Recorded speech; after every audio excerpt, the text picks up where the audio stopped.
Hello, guys. It's Sunday afternoon. Beautiful sunny day. It's pretty warm outside. Just taking a walk here, thinking about stuff. And I wanted to talk to you guys today about something that's been in my mind recently. And what a better time to talk about it, because look what I just found over here.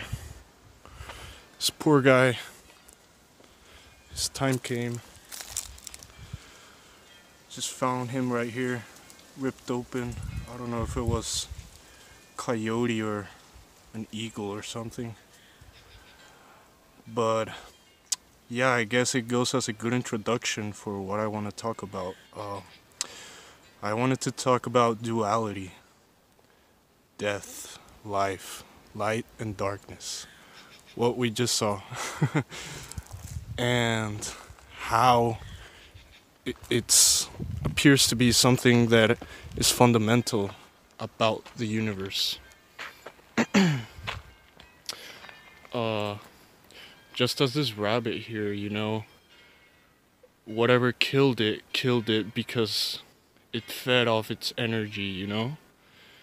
And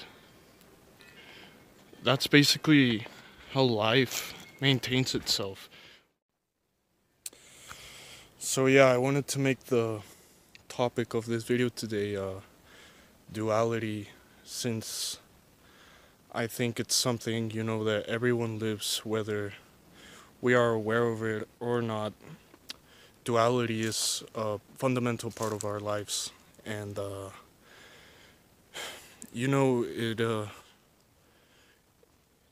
it seems to be so fundamental that it also goes with the very same laws of physics. Light and darkness, heat and cold, hard and soft. But the type of duality I want to talk about is more of the mental duality, or the duality that we seem to have in our lives, in our experiences. So what this basically entails is suffering and pleasure, good and evil, because I think those are the forms of duality that we still have a hard time to integrate as human beings, and to be conscious and live consciously of. Because one thing is temperature, right? you know Heat and cold, I think we have that pretty nailed down. I mean, everyone has a thermometer in the house. But what about suffering and pain? We have a pretty obscure understanding of these mental processes. And I don't think it always has to be that way. I do think we can reach a point where what seems to be complicated mental phenomena right now, it can be narrowed down, or managed in a much more easier way than possible. And I think duality, understanding duality, is the first step to doing this, to managing your emotions. So I want you guys to think about something right now. Love and hate. Most people think of love and hate as something that's completely different. Hate is something way different than love. But is it really? What if we think of it instead as love and hate as both extremes of the same thing? So you know how a magnet has positive and negative, my bad? But it's the same object, but each side seems to attract the completely opposite thing. What if it's the same thing with hate, What if hate and love are the same emotion on different degrees? This is basically an idea from Hermetic philosophy, but I think it goes hand in hand with duality. Because if we view hate and love as two separate entities, then we can't escape from neither. If we're raged with hate, we try to escape it by producing more hate. There's a quote that says hate is the only poison that a person drinks, thinking that the other is gonna die with it. And I think that's true, because when hating, you think you're gonna harm the other person, but you're just harming yourself.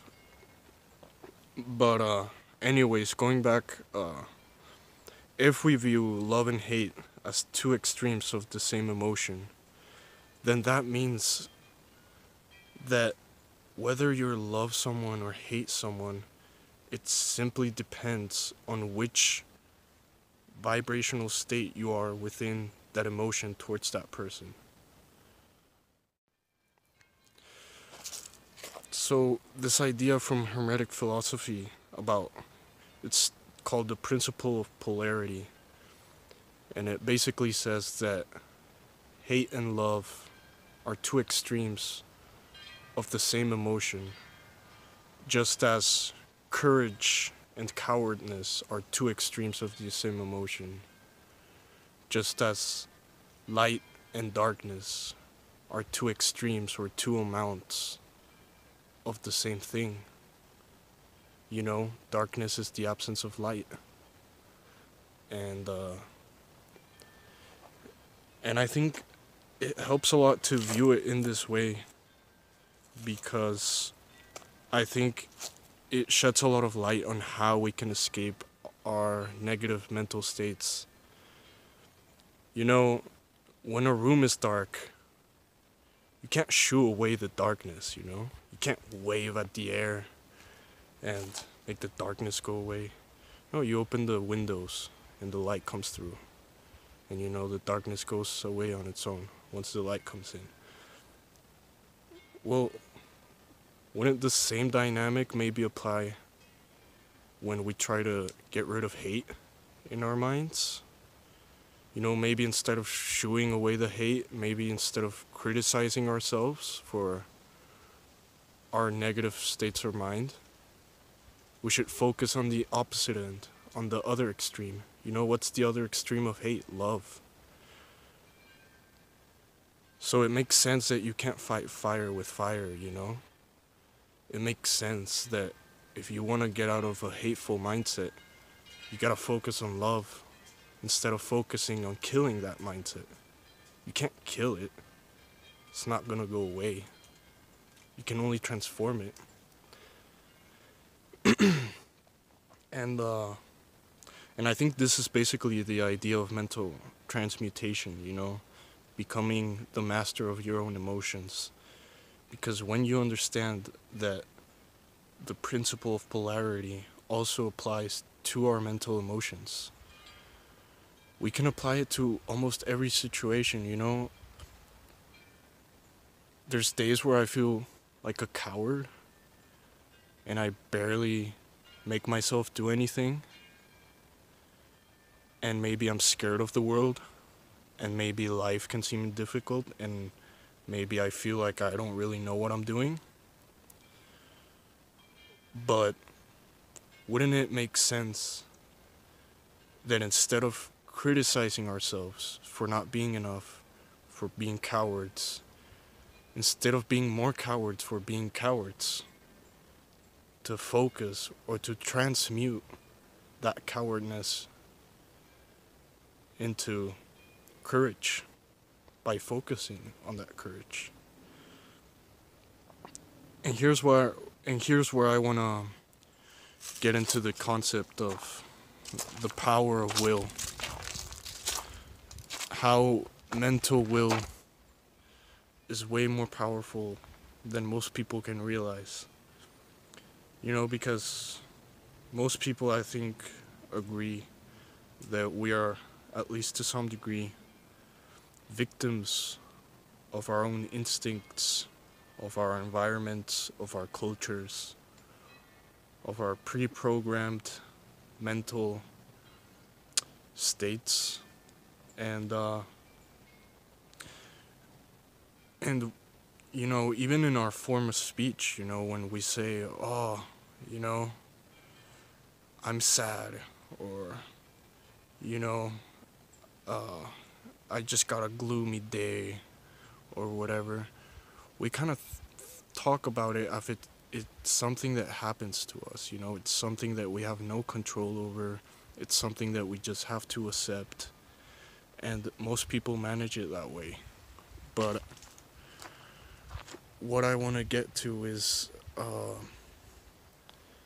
that if one learns this pre-programmed, how we are in some way controlled by our needs and desires, we're controlled by our hunger, our need to be with people, how human consciousness, still has the capacity to rise above those needs, those desires, those controls, and still have some type of um, autonomy or will over our own destiny. That we can be, um, we can be engineers of our own destiny if we just learn about the laws that govern us, not just our physical universe, but our state of minds. If we learn about these laws, we can learn how to apply them in a way that can serve us instead of control us.